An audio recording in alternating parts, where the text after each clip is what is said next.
नमस्कार दोस्तों, आपका बहुत बहुत स्वागत है around the world with me के इस एपिसोड में।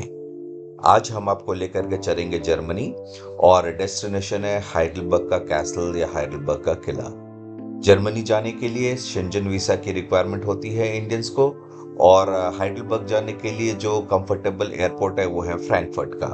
तो फ्रैंकफर्ट से बाय ट्रेन हम जा सकते हैं हाइडलबर्ग के कैसल में। तो आइए देखते हैं फ्रैंकफर्ट से कैसे जाएंगे ट्रेन से आगे।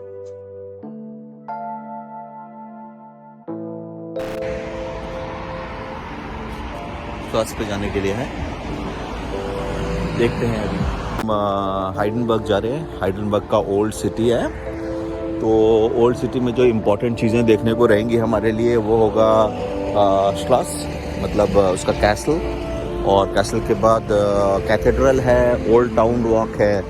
तो फ्रैंकफर्ट से ऑलमोस्ट 80 to 90 किलोमीटर्स है। तो एक ट्रेन की राइड लेंगे, फिर यहाँ पे आईसी यूज़ करेंगे, मतलब इंटरसिटी एक्सप्रेस ट्रेन्स, और फिर आपको दिखाते हैं आगे जिस तरीके से होता है। फ़िलहाल तो ये जर्मनी का फ्रैंकफर्ट है, और फ्रैंकफर्ट में हमें पहले मेन स्टेशन तक जाना पड़ेगा, हाuptbahnhof, यानी कि जर्मनी का फ्रैंकफर्ट का सेंट्रल स्टेशन, और फिर वहाँ से फिर आगे की फ़्लाइट लेंगे। दिखाते हैं आपको श्लॉस पे। फ्रैंकफर्ट मेन का रेलवे स्टेशन, और यहाँ से ही ट्रेन मिलेगी प्लेटफॉर्म 13 पे। सो अभी हम जा रहे हैं प्लेटफॉर्म 13 पे, और ये प्लेटफॉर्म 13 है। ये 9:19 की ट्रेन है। ये डर्मस्टैड हाइडलबर्ग हाuptbahnhof जाएगी 9:19 की ट्रेन। ये वाली ट्रेन जाना है, ये आ रही है ट्रेन, इसके अंदर हाइडलबर्ग जाना है।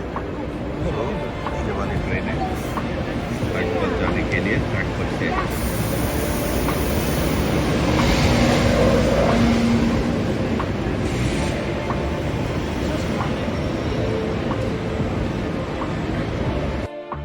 हाइडलबर्ग नेकार रिवर के किनारे है, और ये जो हाइडलबर्ग का किला है ये इसका लैंडमार्क है, इसका आइकॉनिक प्लेस है हाइडलबर्ग का।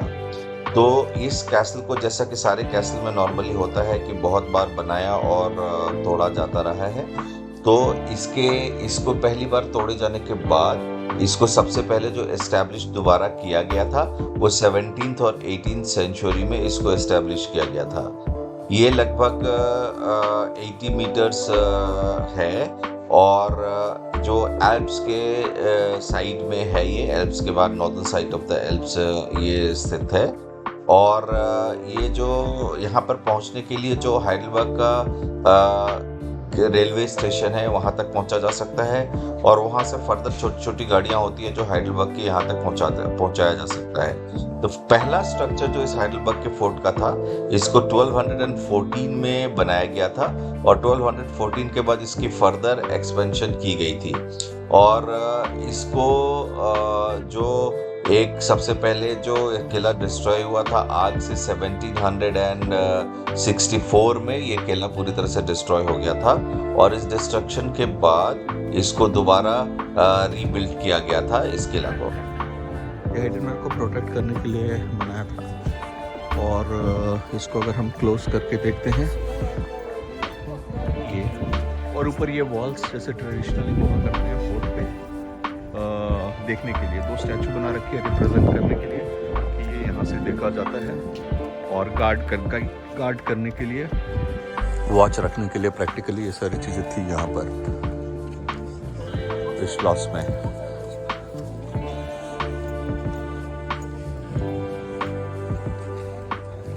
ये लॉस है,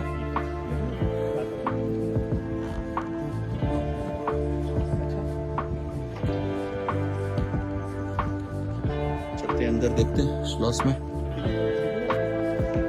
अंदर जाते हुए ये बिग बैरल रोसेफास देखते हैं, बिग बैरल क्या है इसमें अंदर जाने के लिए फोर्ट के।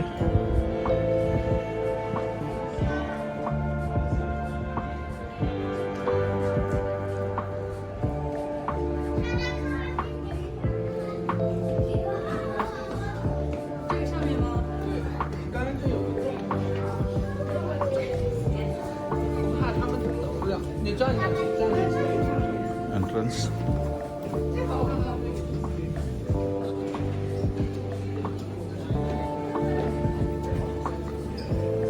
और ये बैरल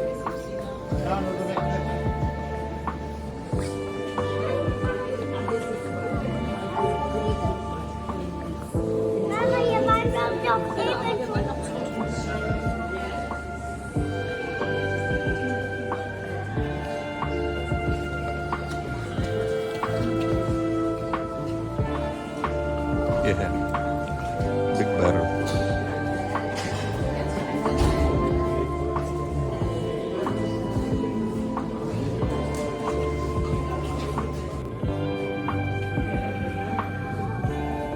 बिग बैरल के ऊपर यहाँ पर रास्ता बना हुआ है। हाइडलबर्ग का ये जो बिग वाइन बैरल है, ये वर्ल्ड का लार्जेस्ट वाइन बैरल कहा जाता है इसको। और इसकी जो कैपेसिटी है 220,000 लीटर्स, यानी कि 2,20,000 लीटर में की कैपेसिटी है। इस सबसे बड़े इस वाइन के बैरल को बनाया गया था 1751 में। प्रिंस इलेक्टोरल कार्ल थेन्योर हुए थे, वो उन्होंने इसको बनाया था। ये लगभग 7 मीटर हाइट का है और 8.5 मीटर्स ये वाइड है। इसको बनाने के लिए लगभग ओक के ट्रीज का इस्तेमाल किया था और 130 ओक के ट्री को इसके अंदर यूज किया गया था। तो ये जो बैरल है, इस बैरल का जो यूज किया जाता था मोस्टली ये यूज करते थे लोकल वाइन ग्रोअर्स के वाइन्स को यहाँ पे कलेक्ट करने के लिए। बोट को जो अलग अलग लोगों ने होल्ड किया था उसका स्टैचू भी यहाँ पर लगा रखा है। जैसे फेडरिक्स, ये फेडरिक्स का है, ये डोविक है, जिन्होंने होल्ड किया था, इस फोर्ट को होल्ड करते थे पहले। और फिर यहाँ पे ये कासिमिर और ये सारे लोग इस तरह से फोर्ट है। फोर्ट के अंदर जैसा प्रोटेक्शन के लिए नॉर्मली फोर्ट्स में अंदर होता है, ये अंदर जाने का रास्ता है। देखते हैं फोर्ट के अंदर जाने के लिए, अंदर जाने के रास्ते पे फोर्ट को देखते हैं एक बार। जो किला है इसमें नॉर्मली सारे जितने सारे हम लोगों ने कवर किया है दरवाजे होते हैं। तो किले का दरवाजा का ये जो पार्ट है, ये जो पार्ट है टूट चुका है, लेकिन फिर भी इन्होंने ये ऊपर लगा रखे हैं। कोई भी अगर नीचे आता है तो उससे कवर करने के लिए ये चीज़ें नीचे गिरती हैं और उसको कवर होता है। तो ये श्लॉस का फोर्ट है, इसके बाहर जितने सारे लोगों ने इसको होल्ड किया था या जो यहाँ के शासक थे उनकी मूर्तियां भी लगी रखी हैं। रूप्रेक्स्ट जो थे वो यहाँ का किंग हुए थे 1401 में, और उसके बाद उनके डेथ के बाद इनको 4 उनके बच्चों लड़कों में इनको डिवाइड कर दिया गया था। जिसमें जो सबसे बड़ा लुडविग 3 थे वो यहाँ का एम्परर बना था और सुप्रीम जज बना था। और लुडविग 3 के भी यहाँ पर स्टैचू और इनके बाकी सारे जो सन्स थे उन सब का स्टैचू यहाँ पर दिखाया जाता है। उन सब का स्टैचू यहाँ पर देख सकते हैं। और रिवर का ब्रिज देख सकते हो जो यहाँ के लिए बहुत ही ज़्यादा फेमस है। ये है रिवर और ये है इसका ब्रिज। और ये कैथेड्रल उसके सामने फेमस कैथेड्रल है। जो देखिए अगर वहाँ जा पाते हैं तो वो भी दिखाएंगे।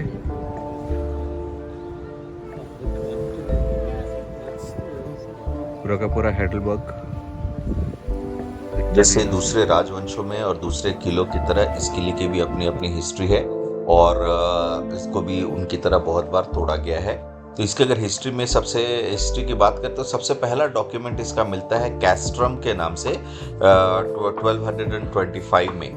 और दूसरे डॉक्यूमेंट जो इसको यहाँ पे 2 किला होने की बात करते हैं, किले के 2 भाग में डिवाइड करने की बात की गई, तो दूसरा किला जो यहाँ पर बनाया गया था 1303 में बनाया गया था। और इस किले को एक बार जो लाइटनिंग से या बिजली से 1537 में एक बिजली यहाँ पर बहुत गिरी थी लाइटनिंग से, तो ये पूरी तरीके से डिस्ट्रॉय हो गया था ये किला। इसके बाद हॉर्टस पैलेंटिनस ने इसको 1610 में यहाँ पर एक गार्डन बनवाया पैलेस गार्डन में, इसको रिकवर करने के लिए। और इसके बाद यहाँ पर बहुत लड़ाइयों का एक लंबा दौर चला और इसको 1621 में किले ने इसको जीत लिया और जीतने के बाद वो यहाँ पर शासन कर रहे थे। इसको 1688 में फ्रेंच ट्रूप्स ने इसको फिर से डिस्ट्रॉय कर दिया था और इस डिस्ट्रक्शन के बाद इसको वापस 1697 में रिकंस्ट्रक्ट किया गया था।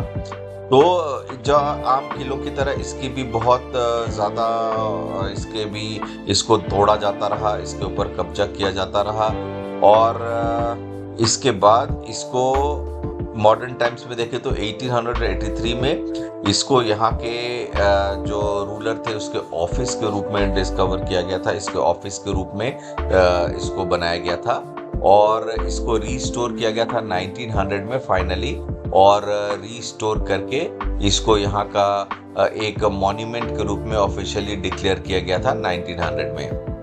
तो ये जो किला है ये एक इम्पॉर्टेंट मॉन्यूमेंट है और इस किले के दूसरी तरफ जो नेकर रिवर बहुत ही सुंदर रहता है। तो दोस्तों ये एक बहुत ही अच्छा साइट हो सकता है जर्मनी के विजिट का।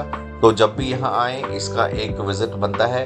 एंजॉय कीजिए, मिलेंगे अगली बार किसी और एपिसोड में, तब तक के लिए इजाजत दीजिए। नमस्कार।